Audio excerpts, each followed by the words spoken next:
rasio laporan keuangan. Nah, teman-teman perhatikan, ini ada rasio likuiditas dan seterusnya ya. Kita pelajari satu per satu. Rasio likuiditas itu apa sih? Waduh, lihat ini, lihat rumus. Udah nggak usah dipikir rumusnya, dipahami ya, bukan diapalin tapi dipahami.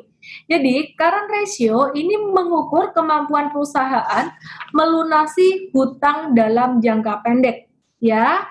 Terus kalau di sini quick ratio gimana? Sama juga ya, kemampuan perusahaan untuk melunasi hutang jangka pendek. Nah, ini quick ratio. Kalau aku boleh permudah rumusnya adalah ini bisa dipermudah. Quick ratio adalah aset dikurangin dengan inventory dibagi dengan hutang lancar. Hutang lancar ini ya, ini jadi aset dikurangin dengan inventory dibagi hutang lancar dikali 100%. Nah, ini menunjukkan kemampuan dia untuk melunasi utang jangka pendek dengan aset-asetnya. Nah, ini ada yang lebih keren lagi. Yang lebih berguna lagi sebenarnya menurut saya adalah cash ratio. Kalau aset mah ya aset aja gitu. Memang aset lancar cepat dicairkan dalam jangka pendek. Cuman yang lebih powerful adalah kalau dia punya cash ratio tinggi. Nah, jadi ini higher better ya. Jadi cash ratio ini artinya apa?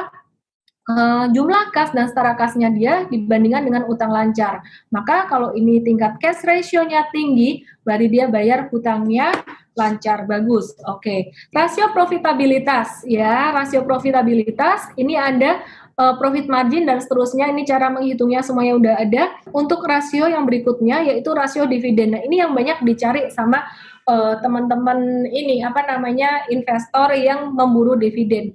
Dividen yield ini apa? Dividen yield ini artinya adalah dividen per lembar saham dibagi dengan harga saham dikali 100%.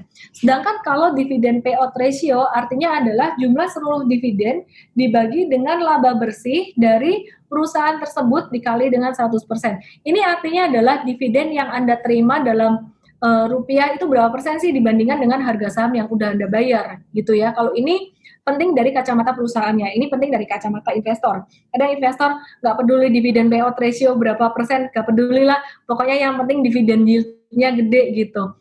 Nah, ini rasio solvabilitas namanya adalah debt to total asset ratio dan debt to equity ratio. Ini utang dibandingkan total aset, ini total utang dibandingkan dengan ekuitas. Ya, semakin kecil tentunya semakin baik. Kalau 1:1 artinya apa? Artinya adalah utangnya sama dengan modalnya. Yang ini utangnya sama dengan asetnya, nggak bagus dong. Jadi kalau di bawah 0,5 semakin bagus. Untuk rasio yang berikutnya adalah rasio aktivitas. Banyak yang dinilai dari rasio aktivitas. Nah, sekarang kita lihat nih, perusahaan yang utangnya kecil, utangnya bagus, atau utangnya gede, itu aktivitasnya gimana? Seharusnya kalau perusahaan yang utang yang gede itu aktivitasnya harusnya juga tinggi juga gitu ya supaya bisa menghasilkan keuntungan yang besar. Ini valuasi. Nah, valuasi secara dasar bisa dilihat dari 3 ini. Ini dulu saya pernah ajarin ya tentang cara menghitungnya gimana. Valuasi semakin rendah semakin murah. Oke. Kita akan lihat biasanya kalau perusahaan second liner atau perusahaan growing pakai PEG. Perbankan adalah yang terpenting kita lihat, yang pertama adalah NPL, tingkat kredit macetnya, non-performing loan. Nah, ini kalau standar dari Bank Indonesia sebaiknya di bawah 5%. Langsung aja to the point, perbankan yang paling kuat NPL-nya sangat rendah itu BCA. Nah, kemudian untuk rasio perbankan kedua adalah NIM, Net Interest Margin, ini pendapatan bunga dibandingkan dengan aset produktifnya dia. BI menetapkan yang bagus di atas 6%. Nah, kalau ini udah ada standarnya dari Bank Indonesia.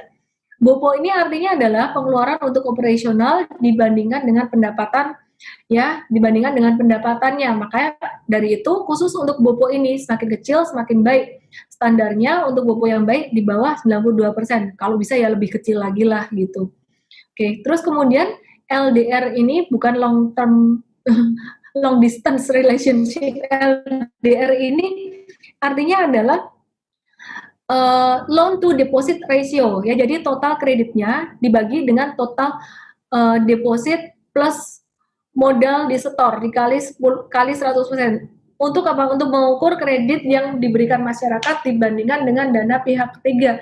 Angkanya dari BI itu 78 sampai 92%. Dan kemudian yang terakhir adalah CASA. CASA ini artinya apa sih? CASA ini adalah indikator yang menunjukkan rasio dana murah. Jadi gini, perbankan itu ada kasih Anda tabungan yang bunganya murah, contohnya tabungan dan giro. Itu bunga murah itu namanya dananya murah, dana buat kasih Anda bunga. Nah, ada yang dana mahal, contohnya deposito, bunganya mahal. Nah, perusahaan perbankan yang bagus itu yang casanya tinggi. Kenapa? Karena dia mengeluarkan biaya juga dikit gitu.